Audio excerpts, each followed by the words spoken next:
Right, hello, good morning. This is take two actually. Um, I'm going to talk about archery today. I am not an expert. This is the last bits of shooting I've just done. You can see what my target is, and I made up this thing.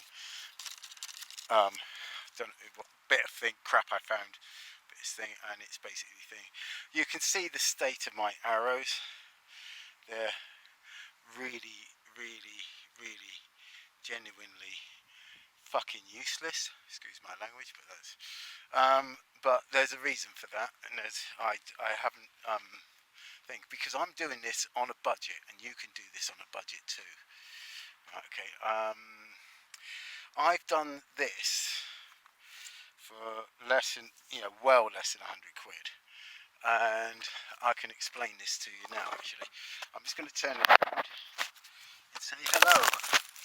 Hello. Right. I don't know if you can see me. I can't see because I've got a crap camera. But this is my bow, right?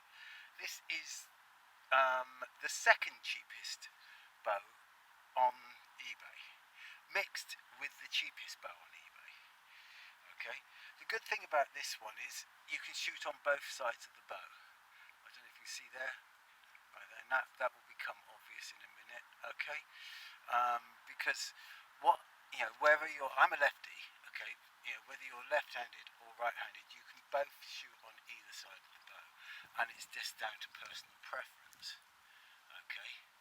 But I'm advising you this the actual frame, this bit of this bow here, you can find on eBay. I'll put a link into the bottom of the thing to this actual bow on eBay.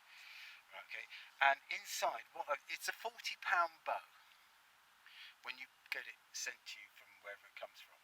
It's a £40 bow, and that'll be good to start with.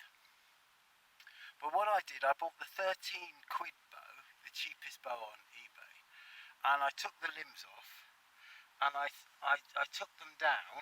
I sanded them down, and I've added them on the inside of this bow. So I've taken this bow up to now about 56 pounds. I don't know, I haven't tested it, but it's about 56 pounds. And I have Mongolian war bow that I bought as well, which is rated at £55, and these two feel vaguely very, very similar. But I shoot with this one more often, because it's the overall cost of this is, I think this actual bow, it came with 20 arrows. They're the worst arrows in the world, and they break you, but they're good for starting you off and practicing with. So the 20 arrows with the bow for 20, I think it was 39 quid with 20 arrows, and the other one was 13 quid. So it comes to about 53 quid. Okay, and you've got a bow that actually works. I can demonstrate that in a minute. But it is great fun shooting things and getting good. And believe you me, if you sent this one an arrow off at another being, you can hunt with this bow. It's powerful enough to hunt with it. It will kill. It will bring down a small deer. It would bring down a small mammal. It would drop a human, and it will. It's powerful. Now, how I shoot, there are several methods.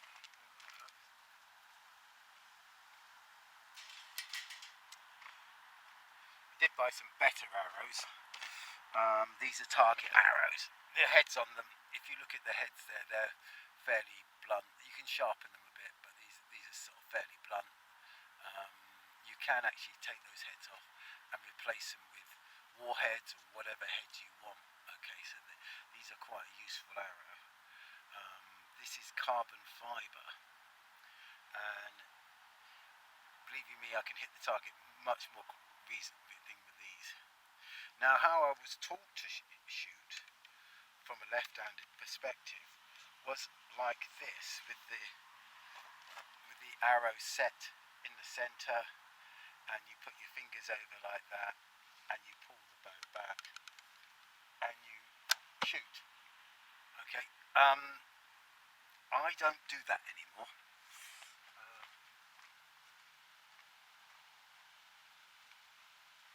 It's a wobbly wooden arrow. Same thing, target arrow.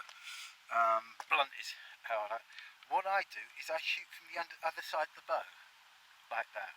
And I don't shoot parallel. I shoot up here. I knock up. I knock up here. Now the reason I knock up here, because when as the arrow leaves the bow, boom, okay, you can see the flight will interfere with the this ledge, or if you haven't got a ledge, if you've got a thing bang it with your hand, okay, and that does sort of like give the arrow a bit of a wobble. But if you do it like this, it's quite a thing. But the higher you put this up there here, the less interaction you get between the flight and the shelf here on this bow particularly. Okay, and on this one I can knock, and once you've got it knocked, you can hold the bow like this with your finger over the arrow. You've got it slight bit of pressure on here, and you're totally free. You can pick your nose, you scratch your head, you can do anything, and then your thumb goes over the bottom, and this finger comes over the nail of the thumb like that. And you've got 3 fingers here. You need those 3 fingers. I'll explain to you in a minute. I'll show you that one in a minute. And same as the other way, you can then just draw the bow and shoot. Okay. That actually, I've got a bit of thing on there because I've been practicing quite hard. So it does, you know, putting £50 or £55 over and over and over and over again, you will get a bit of a callus forming on there. So you can think, but your thumb round there like that, finger over the top, you can take control of the arrow and thing. The great thing about having these 3 fingers free, let me show you, is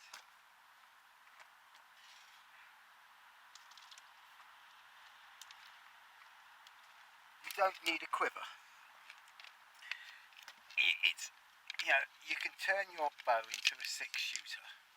I mean, I've got 4 arrows here, but as you can see, I can hold those arrows like that, no problem whatsoever.